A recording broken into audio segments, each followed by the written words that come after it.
নমস্কার, trolley and more podcast. আর আমি বিপ্লব। আমার সঙ্গে আজকে যে অতিথি শিল্পী রয়েছেন তার সঙ্গে তো আপনাদের আলাপ করিয়েই দেবো, এবং তিনি আমাদের টলিউডের সেই রূপকথার যে টলিউড, সেই টলিউডের গ্ল্যামার জগতে বেশ কিছু বছর ধরে রয়েছেন এবং খুব সাফল্যের সঙ্গে কাজ করে যাচ্ছেন, এবং তার ছবিও খুব তাড়াতাড়ি আমাদের এই শীতের শহর কলকাতায় আসতে চলেছে, এবং সেটা নিয়ে এবং তার কেরিয়ার নিয়ে এবং তার জীবনের এই চলার পথে ব্যারিয়ার সমস্ত কিছু নিয়ে আজকে আমরা তার সঙ্গে আড্ডা দিতে বসেছি বিপ্লবের সঙ্গে পডকাস্ট। এবং সেই পডকাস্টে আমরা পেয়ে গেছি অভিনেত্রী মডেল ঋতুশ্রী মডেলকে। ঋতুশ্রী, ওয়েলকাম টু আমার পডকাস্ট টলি অ্যান্ড মোরে। প্রথমে বলো তুমি কেমন আছো এবং লাইফ কেমন চলছে? নমস্কার, আমি ঋতুশ্রী মণ্ডল। আমি খুব ভালো আছি, আশা করি তুমিও ভালো আছো। আমরা সবাই ভালো আছি। এই টলিউডে তোমার যে যাত্রাটা, মানে প্রচুর আমাদের অভিনেত্রী অভিনেতা তাদের যাত্রাপথ টলিউডে শুরু করে, অনেক আশা নিয়ে আসে, অনেক স্বপ্ন দেখে যে আমাকে এইভাবে মানুষ দেখবে, চিনবে। তোমার স্বপ্নটা কিভাবে তুমি বুনেছিলে? আসলে আমি তো ছোটবেলা থেকেই স্বপ্ন দেখতাম যে আমাকে টিভি পর্দায় দেখা যাবে। আমি আসলে ছোট থেকেই নাচ করতাম, ডান্সটা পছন্দ করতাম, খুব ভালোবাসতাম। তো পড়াশোনার চাপে বাড়ি থেকে সেইভাবে অ্যালাউ করতো না, বাট ওটা একটা ইচ্ছা ছিল। কিন্তু আফটার যখন আমি সেকেন্ড ইয়ার পড়ি তখন আমার ভীষণ ইচ্ছা হয় যে তারপর আমি থিয়েটার জয়েন করি। তো থিয়েটার জয়েন করার পর থেকে তোমার পড়াশোনা সেকেন্ড ইয়ার বললে, তুমি কি বিষয় নিয়ে পড়াশোনা? আমি বিকম করেছি, অ্যাকাউন্টস অনার্স। তারপর থেকে ম্যাথমেটিক্যাল ইকুয়েশনে খুব চোস্ত আমাদের অভিনেত্রী। না, এখন অভিনয় নিয়ে, এখন অ্যাকাউন্টস আর মাথায় আসে না, এখন শুধু অভিনয়। তো কিভাবে এই ব্রেক থ্রুটা হলো লাইফে? ব্রেক থ্রু বলতে কোনটা? সিরিয়ালের জগতে বা আমাদের গ্ল্যামার এই ওয়ার্ল্ডে। আসলে যখন আমি সেকেন্ড ইয়ারে পড়ি তখন তো একটু বড় হয়েছি, নিজের ডিসিশন নিজে নিতে শিখছি। তো তখন থেকেই ভাবলাম যে মানে অভিনয়টা করতে গেলে কী করতে হয়, সব খোঁজ খবর লাগালাম। তারপর সিনিয়ররা বললো যে থিয়েটার জয়েন করতে পারিস। তখন আমি থিয়েটার জয়েন করলাম, মানে বন্ধুদের যোগাযোগেই সব কিছু হয়েছে। তারপর জয়েন করি নবাঙ্কুর নাট্যম, তারপরে হয় স্টেজ অনে যখন আমি ফার্স্ট থিয়েটার করতে আসি তখন আমার লাইফ বদলে যায়। তখন আমি ভাবলাম যে এই মানে এই জগৎটা ছাড়া আমি হয়তো বাঁচব না, মানে অভিনয়টাই আমার জীবন, আর মানে অক্সিজেন যেটা বলে, এটা ছাড়া আমি বাঁচব না। আর দাদাও সেই সময় হচ্ছে পড়াশুনো, কলেজ লাইফ, পার্সোনাল লাইফ সব কিছু ঘেটে কিন্তু যখন আমি থিয়েটার জয়েন করি তখন আমাদের যে ডিরেক্টর ছিলেন অর্ঘ্যপাল, মানে উনি আমার লাইফ চেঞ্জ করে দেন। মানে দাদা ভীষণ পরিমাণে হেল্প করেছিল, তার জন্য দাদার কাছে আমি চিরকৃতজ্ঞ থাকবো। অসংখ্য ধন্যবাদ অর্ঘ্যদা। তুমি না থাকলে হয়তো আমি এই অভিনয় জগৎটাকে ভালোভাবে চিনতে পারতাম না। আমাকে ভীষণভাবে হেল্প করেছিল। তো সেখান থেকেই আমার অভিনয়ের যাত্রা শুরু, আর এখনও করছি। জাস্ট মানে 0% এখনও স্টার্ট করতে পারিনি। আশা করি আপনাদের সবার আশীর্বাদে আমি আরও এগিয়ে যাব। অবশ্যই এগোনোর পথে অনেক বাধা বিপত্তি প্রত্যেকটা আর্টিস্টের ক্ষেত্রে আসে। ভালো লাগা খারাপ লাগা সমস্ত কিছু মিশিয়ে আমাদের এই জগৎটা। সিরিয়াল করতে গিয়ে তুমি একটা এক্সটেন্ডেড একটা ফ্যামিলির মধ্যে তুমি প্রবেশ করেছো, এবং সেখানে প্রচুর মানুষের সঙ্গে তোমার দেখা সাক্ষাৎ হয়েছে, তাদের দ্বারা তুমি ইন্সপায়ারও হয়েছো। তো এরকম কোনো স্টোরি তোমার মনে পড়ছে যেটা তোমাকে আগামী দিনে আরও এগিয়ে নিয়ে যেতে সাহায্য করবে? হ্যাঁ, সেটা তো ভীষণ, মানে অ্যাকচুয়ালি আমরা তো প্রত্যেকটা মুহূর্তে শিখি। যখনই কোনো পরিবেশে যাই সেই পরিবেশ থেকে নতুন কি ক্যাচ করতে পারছি, নতুন কি নিতে পারছি, সেটা তো সবসময় থাকে। ফার্স্ট যখন আমি মানে ক্যামেরার সামনে যাই আমার রূপসাগরের মনের মানুষ থেকে, তো সেখানে ছিল হচ্ছে ফার্স্ট সিন যেখানে আমার অঞ্জনা বাসী যিনি ছিলেন সিনিয়র আর্টিস্ট, রূপমাদি, মানে রূপমাদির অপোজিটেই আমি করছিলাম। তো আরও সিনিয়র আর্টিস্টরা ছিলেন। তো সেইখানে আমি তো ফার্স্ট, তো সবাই ডিরেক্টর বলছেন যে সিনটা খুব ভালো করে করো, ভালো করে, মানে সবাই খুব টেন্স ছিলেন যে আমি পারবো কি পারবো না। আর আমিও টেন্স ছিলাম যেহেতু সিনিয়র আর্টিস্টের সামনে করছি, বাট আমরা তো আর্টিস্ট, যখন মানে স্ক্রিপ্টটা পড়ি, নিজের মধ্যে ক্যারেক্টারটা আমরা বিল্ড আপ করি। যখন ক্যামেরার সামনে যায় আশা করি ভগবানের কৃপায় হয়ে যায়, সেটা ঠিকঠাক হয়ে গেছিলো। এই ঠিকঠাক হওয়ার পেছনে অনেক কিছু রান্না বান্না, নিজেকে তৈরি করা, সমস্ত কিছু করতে হয় এবং আমাদের শিল্পী যারা আছেন তারা বিভিন্ন রকমভাবে চেষ্টা করেন সেই রান্নাবান্নাটা একদম সঠিক হোক এবং মানুষের ভালো লাগুক, সেই জন্য অক্লান্ত পরিশ্রম প্রত্যেক আর্টিস্ট করে। অঞ্জনাদির প্রসঙ্গ এলো বলে আমার খুব প্রিয় মানুষ একজন এবং বিশিষ্ট অভিনেত্রী বাংলা চলচ্চিত্র জগতে, তার সঙ্গে কাজ করা মানে একটা কিছু শেখা, তাই তো? একদম ওনার কাছ থেকে এটাই মানে সেটে কীভাবে কুল থাকতে হয়, খুব সুন্দর মানে হ্যাঁ, দিদি প্রচণ্ডই কুল। ফুললি হ্যান্ডেল করেছেন, মানে সেখান থেকে শিখে সিনটা কীভাবে খুব সুন্দরভাবে করে বেরিয়ে আসা, এগুলো তো মানে প্রত্যেকটা মুহূর্তে তো আর্টিস্টদের শেখার শেষ নেই, আর যতটা নেওয়া যায় যেখান থেকে। ছোট্ট কেরিয়ারের মধ্যে অনেক আপস অ্যান্ড ডাউন থাকে, অনেক খারাপ লাগা থাকে, কাজ পেয়েও হঠাৎ ওই বাঙালি চিরাচরিত কাঠির জন্য অনেক কাজ হাতছাড়া হয়। তো সেক্ষেত্রে এরকম কোনো জিনিস মনে পড়ছে তোমার যে আমাকে ভীষণভাবে আমি দুঃখ পেয়েছি, আমার খারাপ লেগেছে এরকম? মানে অ্যাকচুয়ালি যে সময়টা এটা ঘটে আমরা খুব কষ্ট পাই, কিন্তু আমি মনে করি যে এটা লাইফে হওয়া উচিত। কারণ তুমি ভীষণ ইমোশনাল মনে হচ্ছে। আমরা আর্টিস্টরাই ইমোশনাল, বাট আমি ইমোশনাল, বাট আমি মনে করি প্রত্যেকটা মুহূর্তে, যেখানে আমি যখন ফার্স্ট থিয়েটারে মানে যখন আমি জয়েন করি থিয়েটার, সেখানেও যখন আমি ফার্স্ট চরিত্র যখন পেয়েছিলাম, সেখান থেকে আমাকে সরিয়ে দিয়ে অন্য একটা ক্যারেক্টার করতে বলা হয়েছিল, মানে জাস্ট 2 দিন আমি শোয়ে আমি করেছিলাম, কষ্ট পেয়েছিলাম, কিন্তু তারপরে যেখানে অ্যাকচুয়ালি আমাদের এটা বোঝা উচিত, যখন যেখানে তোমার ভ্যালু থাকবে না সেখান থেকে তোমাকে সরে আসা উচিত। এটাই আমি মেনটেন করি। আমার কাউকে আমি কোনো দোষ দেবো না। আমি মনে করি আমার জন্য এটা খুব ভালো হয়েছে, আর লাইফে তো যেটা হয় খুব ভালোর জন্যই হয়, আর যা হবে ভালোর জন্যই হবে। একদম দুটো পয়েন্ট আমি নিলাম ওর এই কথা থেকে। প্রথম কথা হলো, যেখানে তোমার ভ্যালু নেই সেখান থেকে তুমি বেরিয়ে আসো, তাতে তোমারই ভালো হবে। এবং দ্বিতীয়ত যে ভালো মানুষের সবচেয়ে বড় যেটা গুণ, সেটা হচ্ছে সে সবসময় চেষ্টা করে একটা খুঁটি আঁকড়ে ধরে থাকতে, যে খুঁটি দিয়ে সে কিন্তু তার নিজের জীবনটা বা তার যে ক্যারিয়ারটাকে সেটাকে যাতে সঠিকভাবে চালানো যায়। তো থিয়েটার এবং থিয়েটারের প্রতি প্রেম, সেই প্রেমে মগ্ন হয়ে থিয়েটারে তুমি কাজ করেছো, যেটা তোমার ভালো না লাগলেও সেই ক্যারেক্টারটাকেও প্লে করতে হয়েছে যেহেতু তোমার ভালোবাসা থিয়েটার। তো ব্যক্তিগত জীবনের প্রেম এবং থিয়েটারের প্রেম দুটোকে যদি আমি একই সঙ্গে তোমাকে ডেসক্রাইব করতে বলি, কি বলবো? আমার জীবনের প্রেম একটাই, সেটা হলো অভিনয়। সেটা থিয়েটার হোক, ক্যামেরা হোক, আর আদার্স যা কিছু হোক, মানে অভিনয়টাই আমার জীবনের মানে যেটা বলে নিজের প্রেমের ব্যাপারে এত ডিফেন্সিভ। অ্যাকচুয়ালি সেটা নিয়ে আমি কখনো ভাবিনি। আর আমি মানে তুমি জীবনে কোনো কষ্টই পাওনি, মানে প্রেম যেহেতু নেই কষ্ট না, এটা বলা ভুল। প্রেম করলেই যে কষ্ট হবে কোনো মানে নেই। মানে প্রেম করছো না, একদমই না। আমি প্রেম করছি, কার সাথে করছি, ক্যামেরায় আমার ফার্স্ট বয়ফ্রেন্ড, আশা করি ওটাই লাস্ট বয়ফ্রেন্ড যেন থাকে আপাতত। পরে যদি কখনো মানে ওটাই আমার মানে সব কিছু, বললাম না অক্সিজেন, মানে ওটা ছাড়া আমি কিছু ভাবতে পারি না। তুমি emotionally connected with the camera, not any person, তাই তো? হ্যাঁ, মানে আমাকে 24 ঘন্টা ফ্লোরে রেখে দাও। ক্যামেরার সামনে ক্যামেরাকে ভালোবেসে জিনিসটা বললে, আর আমার ওপরে যারা দর্শক আছে তারাও কিন্তু মানলো, কিন্তু বিশ্বাস করতে চায় না যে অভিনেত্রী কোনো বয়ফ্রেন্ড হয়।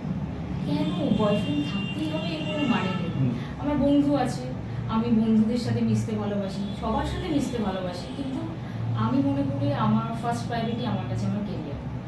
আগে কিছু করব, তারপরে যদি জীবনে কিছু ঘটার হয় এমনিই ঘটবে, আর যে আসার সে এমনিই আসবে। একদম রাহুল দ্রাবিড় স্টাইলে কথাবার্তা, এবং সেই কথাবার্তার মধ্যে কোনো রকম মানে ভেতরে ঢোকার কোনো রাস্তাই নেই, সব রাস্তা বন্ধ, রাহুল দ্রাবিড় খেলে চলে গেল।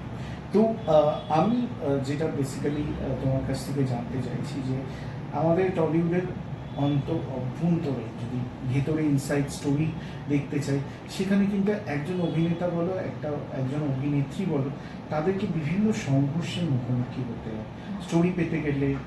একজন অভিনেত্রীকে তো আরও বেশি পথ চলতে হয়, বিভিন্ন মানুষ এই ইন্ডাস্ট্রির সঙ্গে কানেক্টেড, ভালো খারাপ সব। আমি ভালো মানুষের কথাই যদি বলি, তারা চেষ্টা করে ভালো কাজ বার করে নেওয়ার একজন অভিনেতা বা অভিনেত্রীর কাছ থেকে। যদি মানুষটার মানে মধ্যে কোনো সমস্যা থাকে, সেখানে তুমি দেখবে কিছু কিছু ক্ষেত্রে এখানে আমরা দেখতে পাই যে কোনো চরিত্র তাকে যদি দেওয়া হয়, তাকে বলা হয় বিভিন্ন রকমভাবে কম্প্রোমাইজিং কোনো একটা ফ্যাক্টরের মধ্যে ঢুকতে। তো এরকম কি তোমার জীবনে কিছু এসছে? মানে কম্প্রোমাইজিং বলতে কম্প্রোমাইজ অবশ্যই ক্যারেক্টারটা পাওয়ার জন্য। ও আচ্ছা আচ্ছা, না সেরকম তো আমার লাইফে এখনো হয়নি, তো আমি এটা নিয়ে আমি কিছু বলতে পারবো না। ব্যাপারটা হচ্ছে আমাদের টলিউডের একদম ভেতরে ইনসাইড স্টোরিতে যদি বলি, তো এরকম সংঘর্ষ প্রত্যেকটা মেয়ের কিছু না কিছু থাকে। তো তোমার ক্ষেত্রে সেই সংঘর্ষ মুখোমুখি এখনো যেহেতু তুমি হওনি, তো এটা ইটস এ গুড সাইন, অবশ্যই ভালো। এবং যদি তুমি হয়েও থাকো, সেগুলোকে তুমি ওভারকামও করে নিয়েছো আশা করি, এবং আগামীতেও সেরকম কোনো অসুবিধা হয়তো বা হবে না।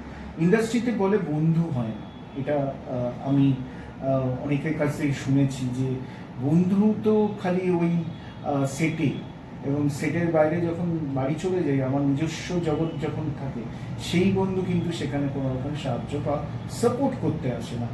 তো এই ব্যাপারে কি বলবো?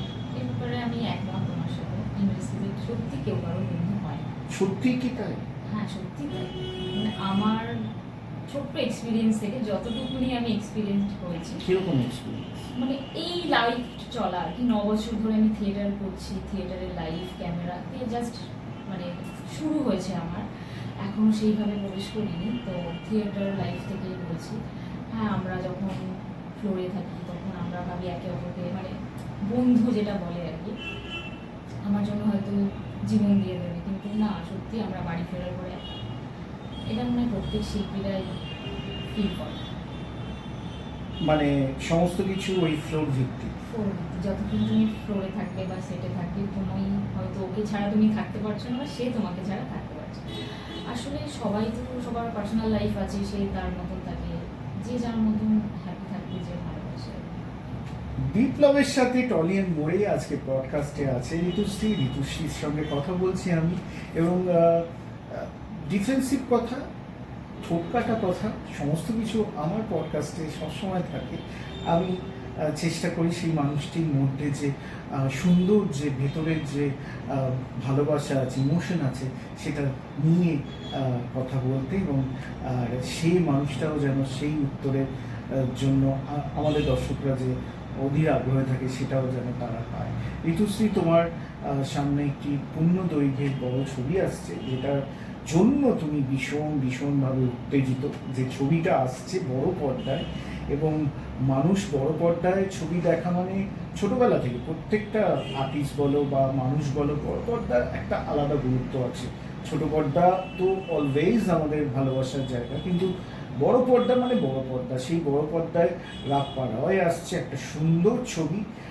সেই ছবিতে তুমি একটি বিশেষ ভূমিকায় তোমাকে দেখতে পাওয়া যাবে, এবং এখানে দেবাশিসের ছড়াছড়ি, আমার প্রিয় অভিনেতা দেবাশিস রায় রয়েছে, এবং অবশ্যই দেবাশিস মণ্ডল রয়েছে, রজতাভ রয়েছে, শান্তিদা রয়েছে।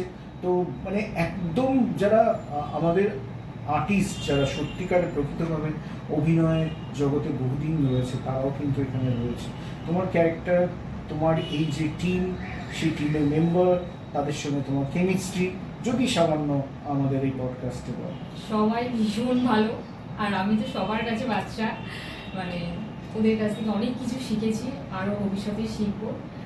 আর এখানে আরও অনেকে আছে, সব্যসাচীদা আছে, অর্পণদা আছে যিনি রাপ্পা করছেন, অর্পণ ঘোষাল, অনেকেই আছে, প্রায় মানে পুরো টলিউডের একটা হার্ট বসবে। সবাই প্লিজ দেখতে আসবেন। মানে রাপ্পাটা আমাদের কাছে ইমোশনও বলতে পারো, আবার কমিক্সও বলতে পারো। কারণ আনন্দ মেলা বা ছোটবেলা মেলা বলতে আমরা আনন্দ মেলাই জানতাম, যেখানে ওইটা উঠে আসতো।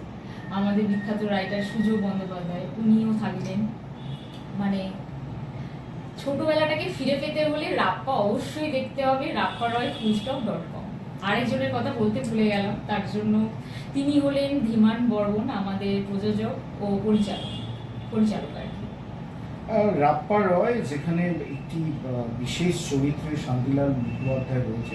শান্তিদার অভিনয় নিয়ে তো কোনো কথা হবে না, তোমার সঙ্গে শান্তিদার যে এইখানে যে ভূমিকাটা, সেটা যদি বলো, আর তোমার কেমন লাগলো শান্তিলাল মুখোপাধ্যায়ের সঙ্গে কাজ করে? অ্যাকচুয়ালি তো ওনার সাথে আমি সেই পার্টটা আমার হয়নি, তো যেটুকুনি আমি ওনাকে দেখেছি সেটুকুনি থেকে অনেকটাই শিখেছি। উনি তো একজন সিনিয়র, মানে মোস্ট সিনিয়র একজন পার্সন। ওনারকে মানে তুলনা করা আমার সেই যোগ্যতাটা এখনো হয়নি, আর আমি সেটা করতেও চাই না, বাট এক্সপিরিয়েন্স খুব ভালো। রজতা বোধা রয়েছে, রজতা বোধা মানে আমাদের টমিদা, তো টমিদার সঙ্গে কাজের অভিজ্ঞতাটা কেমন? টমি এখানে করছেন হচ্ছে দেবাশিস রয়। সেখানে আমার সঙ্গে দেবাশিস দার একটা বেশ দারুণ জিনিস হচ্ছে, সেটা এখন বলবো না, সেটা ক্যামেরা মানে পর্দাতেই দেখতে পাবেন আপনারা। সেই কেমিস্ট্রিটা দেখতে গেলে অবশ্যই কিন্তু রাপ্পা রয় দেখতে আসতে হবে। হ্যাঁ, আমি আরেকজনের কথা এখানে, যে অরিজিনালি তার নাম টমি, সে হচ্ছে রজতা দত্ত। রজতা দত্ত নিয়ে আচ্ছা, কিছু আচ্ছা। যদি তুমি বলো। ওনাকে নিয়ে বলার মতন আমার সাধ্য নেই এখন, বাট সবাই ভীষণ ভালো, এটাই বলবো আমি। সবার কাছে সত্যি খুব বাচ্চা। সবার কাছে বাচ্চা হলে অভিনেত্রী হিসেবে যথেষ্ট পরিপক্কতার পরিচয় তার কথার মধ্যে দিচ্ছে ঋতুশ্রী। এবং যেহেতু তুমি তোমার এটা প্রথম পূর্ণদৈর্ঘ্যের একটি বাংলা ছবি, যেটা আগামী 5ই ডিসেম্বর আপনাদের সামনে প্রেক্ষাগৃহে আসতে চলেছে, ওর কথা অনুযায়ী আমিও আপনাদেরকে বলবো অবশ্যই হলে গিয়ে সিনেমাটা দেখুন এবং বন্ধু বান্ধবকে নিয়ে দেখুন, এবং অবশ্যই আপনাদের ভালো লাগবে। একটা অন্য স্টোরি, এবং প্রত্যেকেই স্বনামধন্য অভিনেতা অভিনেত্রী এখানে কাজ করছে, সুতরাং অবশ্যই দেখতে পারে। আমার পডকাস্টের একদম শেষে চলে এসেছি, সেখানে তোমাকে জিজ্ঞেস করছি যে আমাদের এই যে সিস্টেমটার মধ্যে দিয়ে বিভিন্ন ছবির সিলেকশন হয়, যেখানে অভিনেতা অভিনেত্রীরা কাজ করে, নতুনরা কাজ করতে আসে, নতুনদের জন্য অনেক অপশান থাকে, এখন অনেক বেশি অপশান হয়ে গেছে। তাদেরকে নিজেদেরকে অভিনয়কে আরও ভালো করার জন্য টেকনিক্যালি অনেক কিছু অ্যাপসও এসে গেছে, যে যাতে আরও ভালোভাবে কাজ করানো যায়। তো এই ক্ষেত্রে এখন যে প্রসিডিওর আছে, অনেক সিনিয়র আর্টিস্টও এটা মানে যে রিলস রিলস রিলস, এবং কার কত ভিউয়ার রয়েছে এবং তার মানে তার প্রতি ফ্যানের সংখ্যা কত, টেবিল ফ্যান সিলিং ফ্যান না, সত্যিকারের ফ্যান কত, সেটার উপরে ভিত্তি করে কিন্তু সিলেকশনটা অনেকাংশে হয়। কি বলবো? হয় না, হচ্ছেও, বা যারা নিচ্ছে তারা যখন নিচ্ছে তারা পড়ে গেলেই বুঝতে পারছেন যে একজন থিয়েটার আর্টিস্ট আর রিলস আর্টিস্টের মধ্যে পার্থক্য কোনটা। বাট আমি কোনোটাকেই বলবো না খারাপ, কারণ সময়ের সাথে যুগের সাথে আমাদেরকে মানিয়ে নিতে হবে, চলতে হবে, নাহলে আমরা পিছিয়ে পড়বো। বাট কোনো একটা সংবাদ মাধ্যমের এটা ট্যাগ নাই, বাট আমি কারো ট্যাগলাইন বলছি না, আমি আমার মনের কথাই বলছি। কিন্তু অভিনেতা অভিনেত্রী তো অভিনেত্রী হয়, অভিনেতাই হয়, কারণ সেটা এত বছরের, আমি 9 বছর ধরে থিয়েটার করছি, যারা 10 বছর সারা জীবন ধরে যারা থিয়েটার করে যাচ্ছেন। আমি লাস্ট করেছি পদ্মনাভ দাশগুপ্ত, কমলেশ্বর মুখার্জি, ওনাদের থিয়েটারে আমি থিয়েটার করেছি, গৌতম দা, তো তারপর অসীম দা, এনারা তো মানে ছোট থেকেই থিয়েটার করে যাচ্ছেন, ওনাদেরকে দেখছি, ওনারা এখনো শিখছেন, এখনো করাচ্ছেন, তাহলে তো আমরা কিছুই না, আমরা এখনো কিছু শিখিনি। কিন্তু রিলস আলাদা, আর তাহলে তো এনারা আর থিয়েটার করতেন না, কেন করছেন, কিসের জন্য করছেন? আমরা এই প্রসিডিওর রুলস কিসের, মানে থিয়েটারের মাধ্যমেই তো আমরা শিখি। সব আর্টিস্ট কিন্তু থিয়েটার থেকেই আসে না, কিন্তু তারা নিয়মটা জেনে আসে। কিন্তু আমি মনে করবো রিলস আর্টিস্ট আর থিয়েটার আর্টিস্ট এর মধ্যে অনেক পার্থক্য আছে। অবশ্যই পার্থক্য আছে, সেই পার্থক্যগুলোকে আমরা একসেপ্ট করে নিয়েছি, এবং আমাদের এখনের বর্তমান জীবনে রিলসের ভূমিকা তো বলবো সোশ্যাল মিডিয়াতে মারাত্মকভাবে, এবং সেটার প্রতিফলন হচ্ছে সিনেমা, সিরিয়াল ইত্যাদি ক্ষেত্রে। আগামীতে আরও ডেভেলপ হবে, এআই যেহেতু এসে গেছে, এবং সেক্ষেত্রে আমাদের যে চলচ্চিত্র জগৎ আরও আরও আরও সমৃদ্ধ হবে, এই কামনা করব। এবং আজকে আমার পডকাস্টে আমি ছিলাম ঋতুশ্রী মণ্ডলের সঙ্গে। আজকে আমার এই পডকাস্ট আপনাদের কেমন লাগলো অবশ্যই আমাদের নিচে দেওয়া নম্বরে বা আমাদের টলিয়ান মোড়ের পেজে অবশ্যই জানাবেন। ভালো থাকবেন, সুস্থ থাকবেন এবং উইন্টার